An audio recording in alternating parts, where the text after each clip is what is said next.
by using normal guns, rockets and explosives. You don't really need a nuclear weapon to destroy a terrorist. You need the will and the intelligence and the organization. And of course, you can't have saboteurs in your own society. All that could happen, no? These questions can be confined to the nuclear issue, please. Having come thus far, Last question, one more.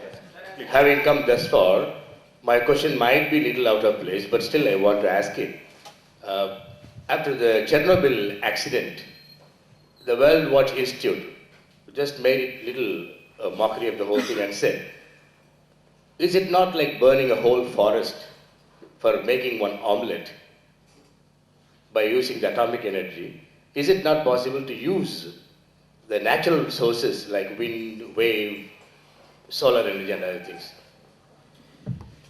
The problem here is that wind energy is being developed now. Solar is very expensive. You can't run in a railway system, electrified railway system, using wind energy or solar energy. They are available in small quantities, but large amounts at economic prices are not possible. Now, please remember that right now the world as a whole produces 17% of its electricity from nuclear, and it's happening in a safe manner and it's economic. Because originally, we used to think that these reactors would run only for 25 years. Our Tarapur reactors is already finished now, 37 years of operation, and we think it's going to go on for another 10 years. So once you run a capital asset which has been amortized in 20 or 25 years for 50 years, you imagine the economic benefit you're getting. So that's the kind of thing we are looking for. So though there are people who say, no, this is not a good thing, not a good deal, I think we must look at the practical results. Sir, I got a question about... One minute, please ask you there. Sir, I'm an engineering student. For a layman person, engineering student, electrical engineering. Yeah. For a layman person, could you please explain the implications of holding reactors under safeguards, one? And two, what are the real benefits for the US for pushing the deal so hard? By safeguards, all that what is intended is that a certain installation which has come to you as a matter of cooperation, let's say from some other country, that installation will not be used to produce or develop nuclear weapons. The purpose of the safeguards inspection is simply to see that, in other words, you account for the nuclear material movement, where it has come, how much came, where it has gone, how much was burnt in the installation, and what is remaining. That material accounting goes by under the term safeguards. Now you are, what is it that the Americans want? Yes, I'll tell you. The Americans want a much broader relationship with India in economic and strategic terms. Now, if you are in a closed-door discussion with the Americans, and of course, I shouldn't be revealing closed-door discussions. Nevertheless, if you even just speculate, they are concerned about what may happen in China. China is a growing economic power, growing military power, but it doesn't have a democratic system. It is still run by an oligarchy. Whether they will transit into a more participative democratic framework work, or whether the internal problems of China become unmanageable, it may drive the leadership into adventurous path. These things are not known. So the Americans do say that they would like to see a so-called coalition of democracies, people who mismanage things like we do, like they themselves do, and like Japan also mismanages. There's so much corruption there, so many fellows are thrown out and all that. So they feel that it's good to have this coalition of democracies, which generally speaking don't take up adventurous path in foreign policy. That is their attraction. I'm sorry. This is the last question, sir. I'd say yes, last question, please, to close now. Sir, regarding the legislation, when it's passed in House International Relations Committee there in the US, an amendment brought by Obama was related to the contention that President may not encourage or facilitate supply of nuclear fuel to India in the event of the civilian cooperation is restricted to or terminated. This is the amendment which the Obama amendment is in full statement. This statement doesn't mean what we call it as full civilian nuclear cooperation. Though the political establishment say this is not binding agreement, US being a democracy, and is it really practicable? Is it really worthwhile? Do we mean that full in terms and in practice? And another thing, you didn't explain the 3 stages of nuclear program in detail, which you said I will be suggesting it later. And another thing is that what is our dream fuel from moon? Something has been said by Madhavan Nair some way back when we are planning about Chandrayaan and all. He was saying about, could you just give us a glimpse so that we will be fascinated? That's fine.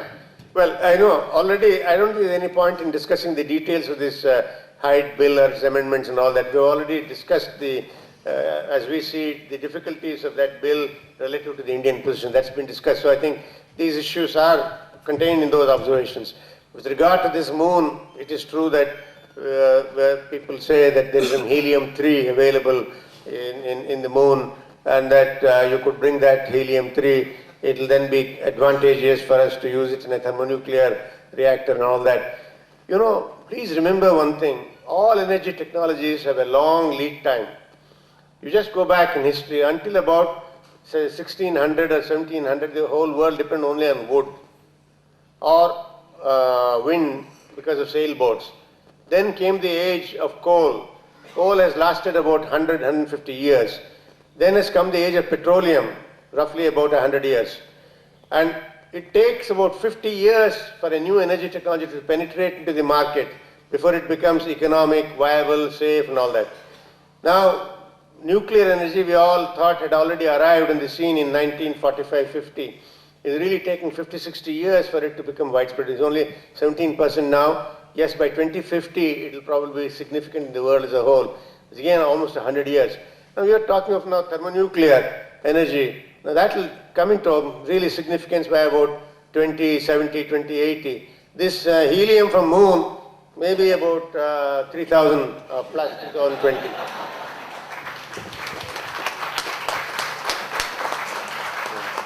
Thank you so much, Dr. Sreenivasan. I would, member of our governing council, to present a memento, not only on behalf of the foundation, but I think on behalf of all of us.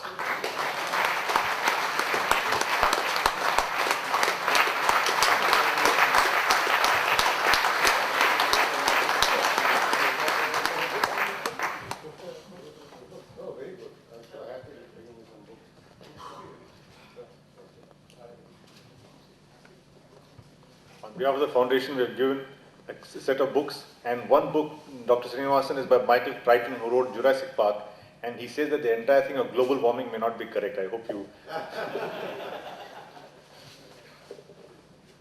Friends, on behalf of the Palkhivala Foundation, it's my present duty to propose the vote of thanks. India, in the 60th year of its independence, is a senior citizen trying to grapple with problems of adolescence. Palkhivala, in one of his speech, lamented that we seem to have lost not only the way, but also the map. But things are improving, and we at the foundation are die-hard optimists. One way of encouraging public participation, discussions, informed debates, all this goes to strengthen democracy. And it is with this view that the Palkhivala Foundation organizes these series of lectures. And a war veteran was asked by his son, "Father, what is your greatest achievement in the war?" And he said, "Son, I survived." So the greatest achievement in Indian democracy is it survived for 60 years, and which the Indo-US agreement acknowledges. Our thanks to Dr.M.R Sreenivasan for being with us today, and as Mr. Raghavan had stated, a very lucid and a simple presentation on quite a complex issue. So thank you, sir, for being with us. Though after hearing all of you, most of us here in the hall really don't know what to make of the agreement. We hope it's not like what Lord Atkins said of one of the agreements. He said this, "I'm surprised at this agreement. It's so one-sided that I'm surprised to find that it is typed on both sides of the paper." So we hope the Indo-US agreement is not going to turn up like that. We thank Mr. M.A. Ramsamy for giving this hall. He gives us this hall free for every lecture we hold. We thank the Hindu and Business Line for supporting us and covering these events. We thank the TCS, which always extends its infrastructural support to us, the TVS group of companies, ICICI, HDFC, Federal Bank, who make all our activities possible. Thank you one and all for being here, and it's your presence that keeps us going. And I thank the media also for having turned out in large numbers. Thank you one and all again. National anthem. Request you to stand for the national anthem.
Finally, when some young people come,